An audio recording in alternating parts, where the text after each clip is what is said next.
Comment perdre du poids pendant le confinement? Dans cette vidéo, je vais te donner 5 étapes clés que tu vas pouvoir mettre en place dès la fin de la vidéo pour commencer ta perte de poids pendant le confinement. À la fin de la vidéo, je te donnerai une structure de repas que tu vas pouvoir mettre en place aussi dès la fin de la vidéo. Donc reste bien jusqu'à la fin de la vidéo puisque là, tu vas apprendre l'essentiel de ce que tu dois mettre en place pour pouvoir gérer ton poids pendant cette période. Salut les mini-diètes, j'espère que vous allez bien. C'est Anthony, diététicien diplômé. Si tu ne me connais pas encore, bienvenue à toi.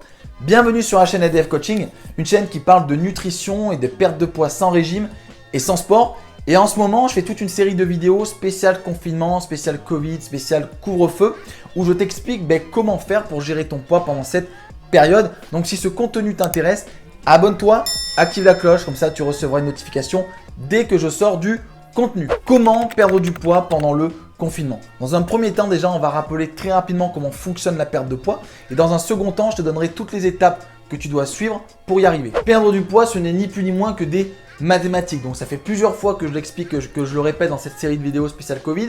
Mais c'est très important que tu comprennes ce principe-là parce qu'il y a encore beaucoup trop de personnes qui me posent des questions à ce sujet-là. Et c'est vraiment pas compliqué à comprendre. C'est une question d'apport énergétique et de dépense énergétique.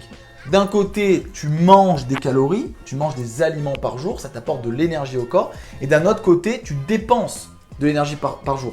Quand tu fais du sport ou quand tu marches ou quand tu vis tout simplement. Et pour créer une perte de poids, il faut que tu crées en fait ce que l'on appelle un déficit calorique. Il faut que ce que tu manges soit inférieur à ce que tu dépenses. Tu vois, ça paraît logique comme ça, mais c'est vraiment comme ça que ça fonctionne. Donc, à partir du moment où tes apports se retrouvent inférieurs à ta dépense, du coup, tu vas pouvoir perdre du poids. Si tu dépenses 2000 calories par jour et que tu consommes 1500 calories par jour, les 500 calories de déficit, tu vas aller les chercher dans tes réserves de graisse. Et donc, tu vas perdre du poids. Maintenant qu'on s'est remémoré le principe de base, comment faire pour perdre du poids pendant le confinement? Première étape, il va falloir calculer ton total calorique. Le total calorique dépend de ton âge, de ta taille, de ton sexe et de ton poids. En fonction de ces paramètres-là, tu auras un total calorique qui te sera attribué. Il est différent entre chaque individu et c'est pour ça justement qu'il y a des personnes qui mangent énormément et qui ne grossissent pas et d'autres qui mangent très très peu mais qui grossissent. Alors ça, c'est injuste. C'est vraiment trop injuste. Donc pour le calculer, c'est très simple. Tu as des calculateurs sur internet qui vont te donner des estimations du total calorique que tu dois manger et ensuite tu devras le tester, mais ça on va en parler juste après. Pour te donner un ordre d'idée, si tu ne trouves pas d'informations sur internet, sache qu'une femme, tu es entre 1500 et 2000 calories et si tu es un homme, tu es entre 2500 et 3000 calories. Donc en temps normal, je ne donne pas de valeur précise aux personnes que je n'accompagne pas personnellement parce que je préfère avoir toutes les caractéristiques de la personne pour lui donner un total qui lui correspondra, mais au moins tu auras un ordre d'idée. Étape numéro 2, va falloir calculer tes taux de macronutriments. Qu'est-ce que les taux de macronutriments? Dans ton alimentation, tu dois avoir un petit peu de protéines, un petit peu de glucides, un petit peu de lipides. Tu dois avoir un petit peu de viande, un petit peu de féculents et un petit peu de graisse. Si tu as envie d'être précis dans ce que tu fais, il y a des pourcentages à respecter. Tu vois, tes protéines doivent représenter 10 à 20% de ton total calorique. Ça veut dire que si tu dépenses 2000 calories, tu dois manger 200 calories issues des protéines. Les glucides, c'est 50% et les lipides, c'est 35% à 40% de ton total calorique. Si tu n'as pas envie de calculer tes taux de macronutriments parce que ça te paraît un petit peu trop compliqué, ce que je peux comprendre, reste bien jusqu'à la fin de la vidéo puisque je vais te donner une structure type de repas que tu vas pouvoir faire.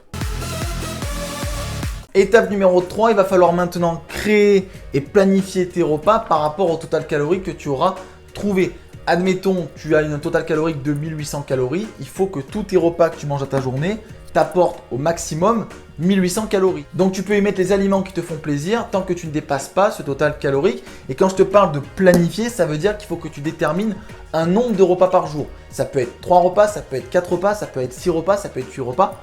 Peu importe, tant que tu ne dépasses pas ton total calorique et que tu arrives à trouver ton équilibre, un équilibre qui te permettra de tenir sur le long terme. Donc oui, tu peux manger des calories le soir avant d'aller dormir, tu peux manger des féculents, tu peux faire plusieurs petits repas, tu peux faire des collations, peu importe, tant que tu ne dépasses pas ton total calorique sur la journée. Étape numéro 4, étape la plus importante, il va falloir tester et adapter le total calorique. Si tu veux, le total que tu vas ingérer, le total que tu vas calculer au départ, c'est un total qui est théorique et donc il va falloir le tester. Donc admettons ces 1800 calories, il faut que tous les jours de ta semaine, pendant 15 jours, tu manges 1800 calories. pas plus, pas moins. Et ensuite, une fois par semaine, tu vas te peser et en fonction de ce qui sera inscrit sur la balance, tu réadapteras le total ou non. En pratique, cela veut dire que la première semaine, lorsque tu vas faire ta première pesée, quoi qu'il arrive, tu ne toucheras à rien. C'est le temps que ton corps s'équilibre. Donc même si tu prends un petit peu de poids pendant cette période-là, ne t'inquiète pas, c'est juste une question de temps. Tu attendras une deuxième semaine et la deuxième semaine, si jamais ton poids a réaugmenté, là pour le coup, ça veut dire que c'est trop élevé et donc tu diminueras tes calories et ensuite tu retesteras sur 15 jours. Tu diminueras tes calories d'environ 2 à 300 calories. Donc si tu commences à 1800 et qu'au bout de 2 semaines, tu constates que tu as pris du poids, tu passes à 1500. Ensuite, tu retestes 15 jours et si ça n'a toujours pas baissé, tu refais la même chose. Mais normalement, si tu respectes bien chaque jour de la semaine, au bout de 2-3 semaines, tu auras trouvé ton équilibre. On va passer maintenant à l'étape numéro 5, l'étape la plus importante et primordiale pour moi. L'étape que tu ne dois absolument pas mettre de côté, même si tu ne respectes pas tout ce que je t'ai expliqué, cette étape doit absolument être mise en place. La 5e étape consiste à se peser régulièrement. Si tu veux gérer ton poids sur le long terme et si tu veux voir si ce que tu es en train de manger te fait grossir, maigrir ou être stable, il faut que tu te pèses. La balance, si tu veux, c'est un indicateur. C'est l'indicateur du total calorique que tu es en train de consommer.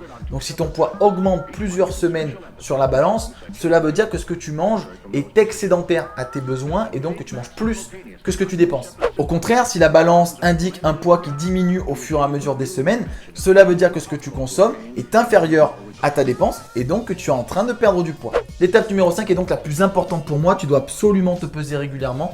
Même si tu ne mets pas en place tout cela, il faut que tu saches où est-ce que tu te situes au niveau de ton poids. C'est très important et c'est que comme ça que tu pourras prendre des décisions sur le temps. Parce que si tu ne te pèses pas, tu fonctionnes au hasard, à l'aveuglette. Et donc, ce qui se passe, c'est que à un moment donné, tu vas te peser, tu vas te réveiller et tu vas voir que tu auras peut-être pris 5 kilos. Et tu ne sauras pas si tu as pris du poids entre la 3e semaine et la 6e semaine ou alors est-ce que ça fait déjà 3 mois que tu as pris 5 kilos.